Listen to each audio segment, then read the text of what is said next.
అబ్బో ఇక్కడ కేజీ చీరలు కొంటే అర కేజీ చీరలు ఫ్రీ అంట. మంగళ్య షాపింగ్ మాల్, కేజీల్లో సేల్, టన్నుల్లో ఆనందం. సో మనకి మీ ముందు ఒక రాఘవేంద్ర గారు, ఒక కోడి రామకృష్ణ గారు, ఒక కోదండరామరెడ్డి గారు, ఇంతమంది పెద్ద డైరెక్టర్లు, ఒక దాసనారాయణ గారు, ముత్యాల సుబ్బయ్య గారు, వీళ్ళందరూ అన్ని చాలా రకరకాల స్కూల్స్ ఉన్నాయి. అవును. అందులో ఏది బాగా నమ్ముతారండి మీరు? నేను వశిష్ఠ స్కూల్ ఫాలో అవుతాను సార్. వా ఓకే. నా స్కూల్ నేను ఫాలో అవుతాను సార్. ఓకే. నేను రాసుకున్న రూల్స్, నేను రాసుకున్న రెగ్యులేషన్స్. అంటే వీళ్ళెవ్వరి తాలూకా ఇన్స్పిరేషన్ కానీ ఇన్ఫ్లుయెన్స్ కానీ మీ మీద లేదండి? ఏమి ఉండదు సార్. ఉంటే వినాయక్ గారి ఇన్ఫ్లుయెన్స్ ఉంటుంది నా మీద. ఓకే. వినాయక్ ఆయన ఇన్ఫ్లుయెన్స్ ఉంటుంది. ఓకే. వినాయక్ బాగా ఎంటర్టైన్మెంట్, ఇమోషను, యాక్షన్. అవును. దాని ఇన్స్పిరేషన్ ఎక్కువ, మీకు ఆ ఇంపాక్ట్ ఎక్కువ ఉంది. ఆయన ఇన్స్పిరేషన్ ఎక్కువ ఉంటుంది నాకు.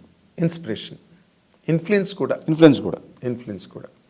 ఎందుకంటే ఆయన సినిమాలకు వర్క్ చేశారా మీరు? అంటే వర్క్ చేయలేదు సార్, బట్ ఎక్కువ మూవ్ అయిన ఆయనతోటి. చిన్నప్పటి నుంచి నాకు బాగా క్లోజ్. నాకు ఆయన క్లోజ్. యాక్చువల్లీ నాకు కథ చెప్పడం కూడా ఆయన చూసి నేర్చుకున్నాను నేను. అవునా? ఆయన కథ చెప్తున్నాడు విని, ఓహో ఇలా చెప్పాలా కదా అని చెప్పి ఓకే, అలా నేర్చుకున్నాను నేను. ఏ కథలు చెప్పినప్పుడు మీరు విన్నారు సార్? వాళ్ళ డిస్కషన్స్ అప్పుడు ఏ కూర్చుంటాం కదా ఇంట్లో, అలా అది కదా. అంటే ఏదైనా పర్టికులర్ సినిమా ఆయన చేసిన సినిమాల్లో ఇంకా సెట్స్కి వెళ్ళిపోతున్న ముందు ప్రొడ్యూసర్లతో కూర్చున్నప్పుడు విన్నారా? అలా కదా సార్, జనరల్గా ఆయన డిస్కస్ చేస్తున్నప్పుడు ఆయన ఫ్రెండ్స్తో చేస్తున్నప్పుడు నేను వెళ్ళేవాడిని ఆయనతో పాటు. ఓకే. ఆ టైంలో వాళ్ళు చెప్పే నరేషన్ స్టైల్ బాగుండేది, చాలా అర్థమయ్యేలా ఉంటుంది, క్లియర్గా, ఎక్కడ కన్ఫ్యూజన్ ఉండదు. సో అది భలే నచ్చింది నాకు, ఇలా చెప్పాలా కదా, అలా నేర్చుకున్నది. ఓకే. ఆ స్కూల్ నుంచి వచ్చారు మీరు, వినాయక్ గారి స్కూల్ నుంచి వచ్చారు. హ్యాపీ అనుకోవచ్చు. Very good. అయితే ఇంకొక పాయింట్ అండి, చిరంజీవి గారు ఈ మధ్య రోజుల్లో చేసిన సినిమాలు చూస్తే ఆయన వేరియేషన్స్ మీద వెళ్తున్నారు అన్నీ కూడా. ఒక సైరా చేయడం కానీ, లేకపోతే ఒక లూసిఫర్ తెలుగులో చేయడం కానీ, ఒక డిఫరెంట్ ప్యాటర్న్లోకి తను వెళ్ళాలి,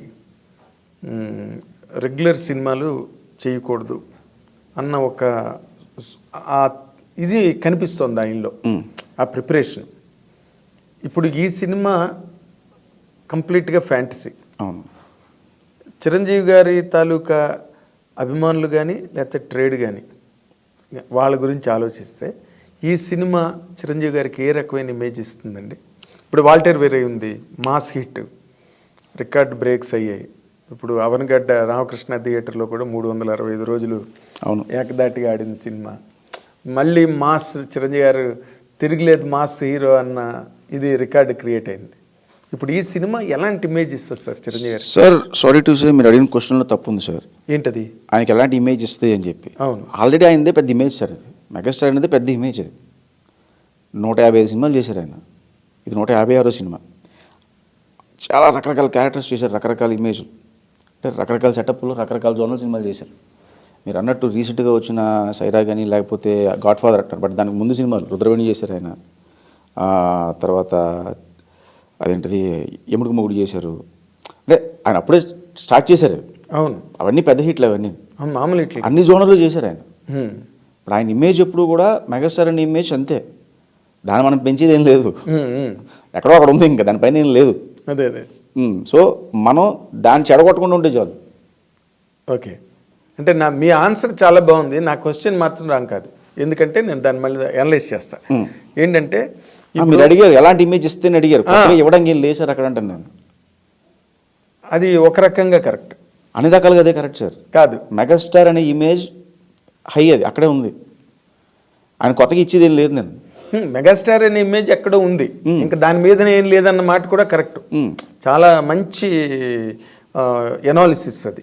నేను అనేది ఏంటంటే, ఇప్పుడు ఆడియన్స్ సినిమా చూసినప్పుడు చిరంజీవి గారు కొత్తగా చేశాడరా, కొత్తగా ఉన్నాడరా, అసలు లుక్ కానీ, ఆ గెటప్ కానీ, ఇవన్నీ కూడా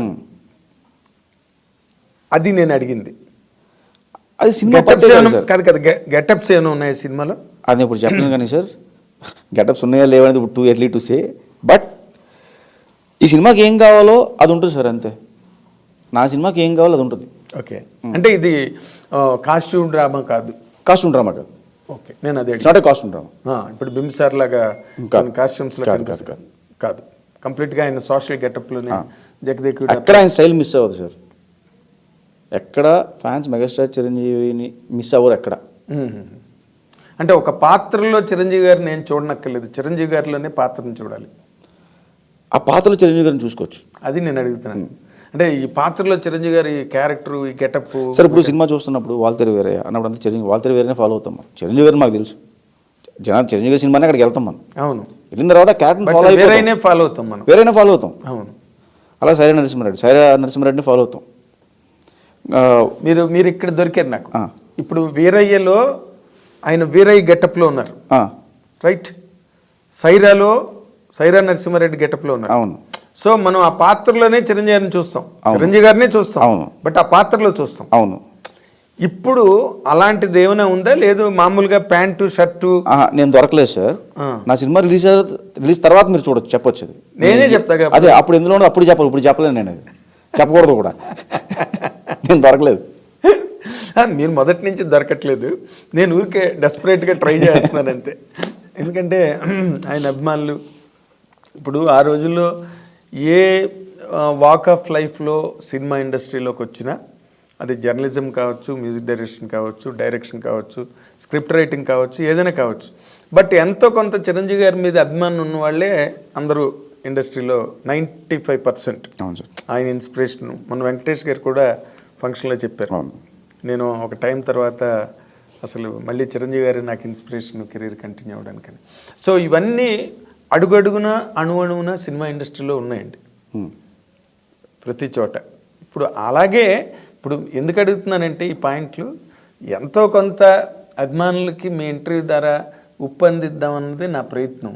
మీరు ఆ ఉప్పు అందనివ్వకుండా అసలు మీరు చాలా టైట్గా కూర్చుంటున్నారు. టైట్గా ఏం కూర్చోలేదు సార్. నేను ఇంకో మాట అడుగుతాను సార్, ఇంకో మాట. మీరు ఈ సినిమా గురించి యథేచ్ఛగా ఏ రకమైన నియంత్రణ లేకుండా చెప్పాలి అంటే ఏం చెప్తారండి? రిలీజ్ తర్వాత మాడుకుందాం అంటున్నా. అంతే మరి. ఆ సినిమా గురించే సార్, సినిమా గురించే రిలీజ్ తర్వాత మాడుకోవాలి. ఇప్పుడు అంతేనా? ఇప్పుడు ఏం చెప్తాను నేను, డెఫినెట్గా సినిమా ఓకే. ఎంత వర్క్ జరిగింది సార్ ఇప్పటికి ఒక 20% వరకు జరిగింది సార్. ఓకే. అంటే యాక్షన్ పార్ట్ ఏదో యాక్షన్ సీక్వెన్స్, సీజీకి సంబంధించిన వర్క్స్ చేసాం. ఓకే. అంటే టైం కావాలి సీజీకి, సో అందుకే త్వరగా అవి షెడ్యూల్స్ పెట్టుకుని ఫినిష్ చేసి వాళ్ళకి ఇస్తాం అన్నమాట. ఓకే. మేజర్ సీక్వెన్స్లు కొన్ని ఉన్నాయి. ఓకే. మరి మన లాస్ట్ మినిట్లో మనం చేసేసి వాళ్ళని ఇబ్బంది పెట్టడం కరెక్ట్ కాదు, అందుకని ముందే అవి ప్లాన్ చేసాం అన్నమాట.